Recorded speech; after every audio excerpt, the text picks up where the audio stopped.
Yeah, back this way, yeah?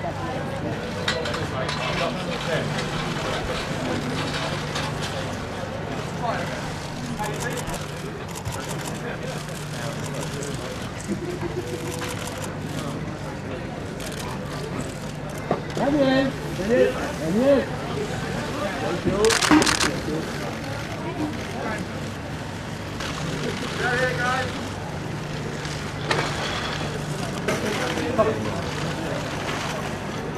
Ready? Guys, do it. Nice and slow, guys. Look at this way, sir. That's all. Slowly, slowly. Okay, stop there. This way. Okay, carry on, guys.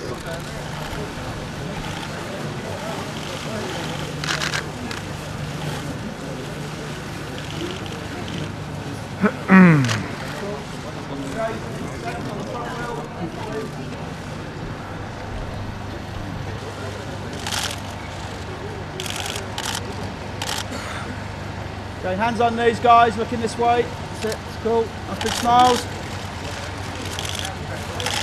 Okay, guys, behind the car, please. You're right, guys. Right, guys.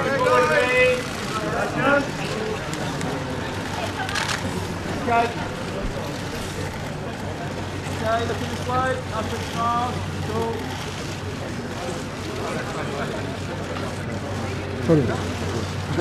Okay, guys, thank you very much. Two drivers come to the blue line, please. Cool. Yeah.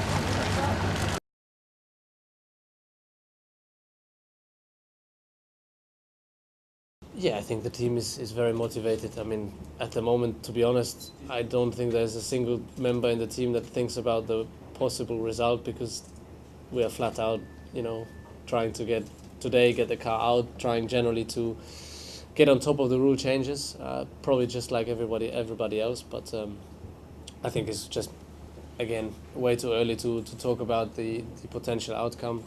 I think we need to really wait testing and the first couple races, see where we are, and then, after three, 4 races, you might be in a better place to judge, how good you are or how bad you are compared to the others, and then set your targets accordingly. Right now, to have any sorts of expectations is impossible because there's too many new things. At the moment, it's all guessing. We haven't been out, we haven't done an awful lot of running yet. We haven't tested the car in different situations, as in quali trim, race trim, which will be probably very, very different this year.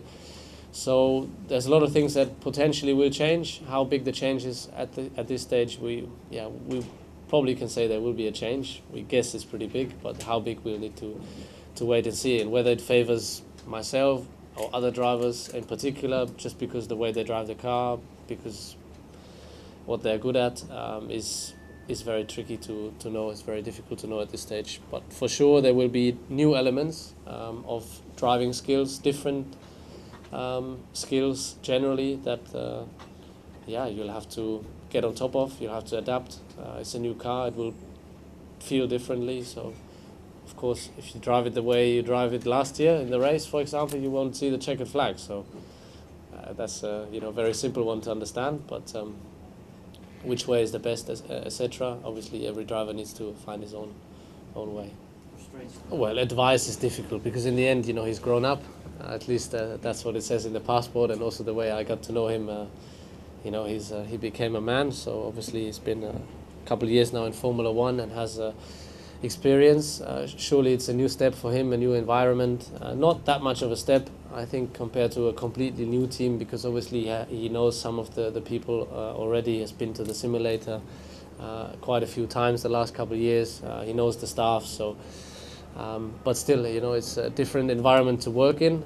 To work with these people is different than just knowing them. So he will have to obviously get to know everybody, and it will take I think, just speaking of my experience, it takes some time to speak the same language when you talk to your engineer, etc. But everybody's happy for him to arrive in the team, and looking forward, to have him on board. And obviously, there's a lot of new things this year.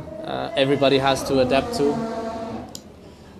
So I'm sure he will find his way quickly, and as I said, to give an advice is very difficult because everybody has his own style. You know, I'm sure that there's a lot of things that probably he will learn from me, but equally I'm hoping to learn a lot of things from him. You know, he's a different driver. He has a different view at things, and I think if you keep your eyes and ears open, then you can always learn.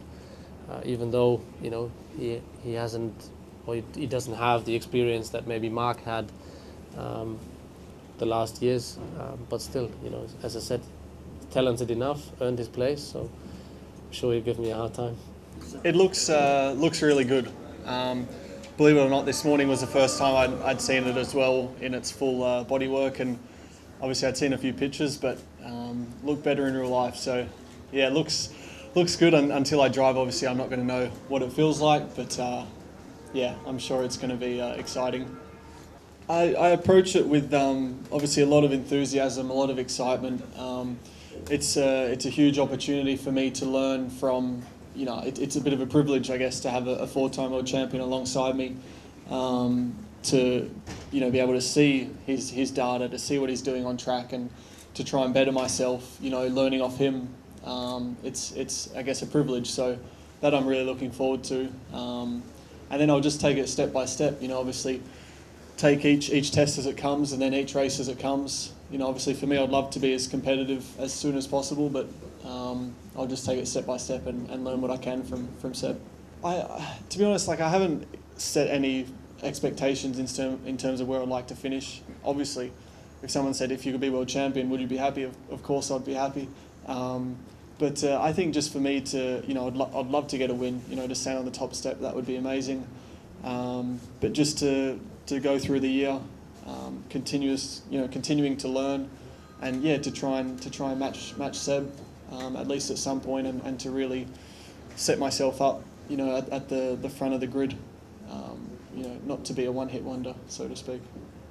It's been epic this winter, to be honest with you. I mean, because the car's an awfully lot more complicated. There's probably, I don't know, 40% more drawings that are required to produce the car, and therefore necessary parts that go along to be manufactured as well. So I think the effort that has gone in from the team behind the scenes has been quite outstanding. And when you think that we only started our crash testing 10 days ago, you know, others have been doing that for several months. So it's been a Herculean effort by every member of the team in Milton Keynes, and you know, to have a car here, you know, at the first test is an achievement in itself.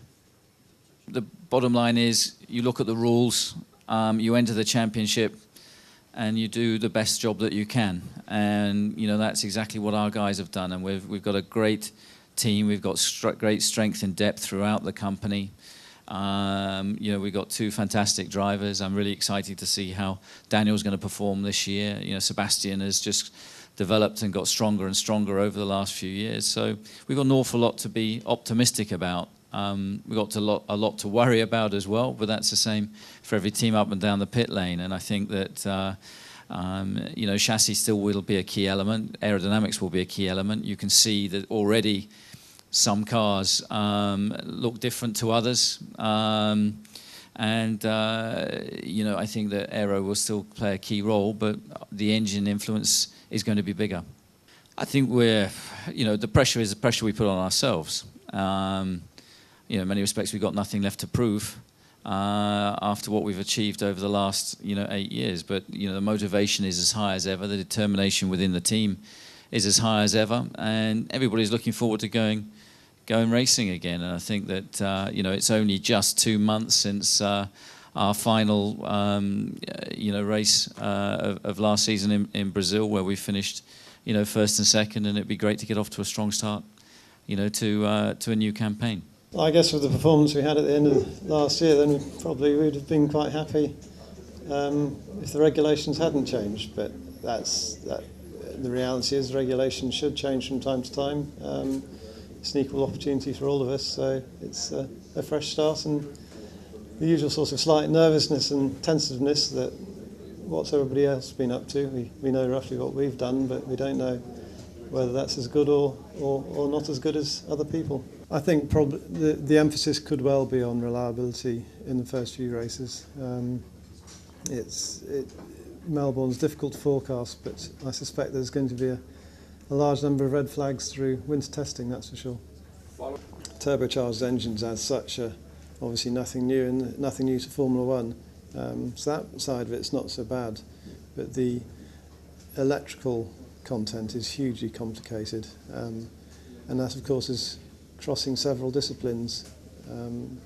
As I say, hybrid cars, electric cars, when they reach the road, have had lots of research. They're cars that aren't designed to ever be taken apart, really. They're almost sealed for life cars. Formula One environment is very different to that, and I think that is going to be a big challenge. And unlike previous years, where if you had a curves problem you could carry on, the curves is now so integrated with the power unit that if you have a significant curves problem, you're going to have to park it on the side of the road.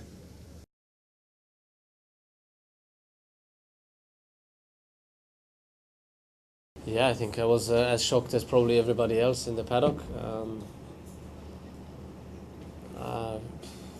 Obviously, I've known him for a long time. Been looking up to him for all my life, and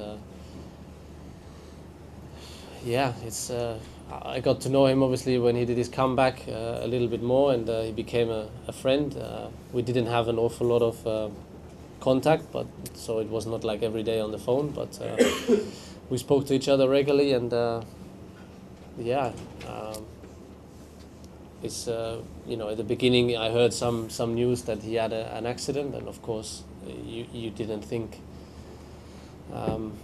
of the accident being that bad, especially these days. You know, everything gets spread out in the media fairly quickly, and usually there's not a lot to talk about, but in that case obviously yeah, it's proof enough that he's still in coma, and we still don't know which shape he will be when he wakes up, which is horrible for, especially I think for his family and close friends, not knowing what's going to happen. So in that regard, you know, as I said, I think I'm still as shocked as everybody else, and obviously pray for, you know, and hope that he will just come back and the miracle will happen, and he will be the person he has always been before.